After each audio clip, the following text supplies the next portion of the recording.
قادرة على التقاط عواطفنا وتقليد إيماءاتنا.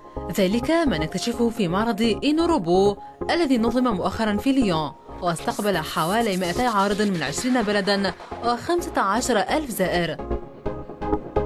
المعرض قدم أيضا روبوتات موجهة لاستخدامات عديدة سواء على المستوى الشخصي أو المهني، وركز على الروبوتات التي تتفاعل مع البشر. هذا الابتكار لشركة ألديباران روبوتكس اسمه بيبر، وهو روبوت مصمم خصيصا للعيش مع البشر، فهو قادر على التواصل والتفاعل مع صاحبه.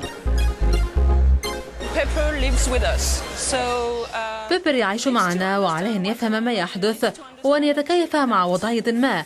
الفكرة هو أنه يمكنه أن يلتقط مشاعري، كنت سعيدة أم حزينة، وأن يتفاعل معي وفقا لذلك. وفي مجال الروبوتات الصناعية لدينا هنا روبوت سريع جدا تم تصميمه من قبل شركة شتاوب السويسرية. الذراع الآلية للروبوت يمكنها التقاط الشوكولاتة بلطف وبسرعة.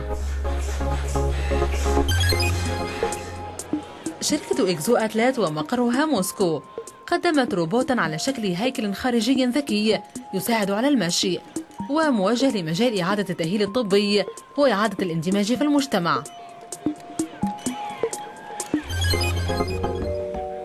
أما هذا الروبوت على شكل رضيع فقمة فصممته الشركة اليابانية ايست، وأطلقت عليه اسم بارو، وهو قادر أيضا على التفاعل مع صاحبه من خلال حركاته اللطيفة.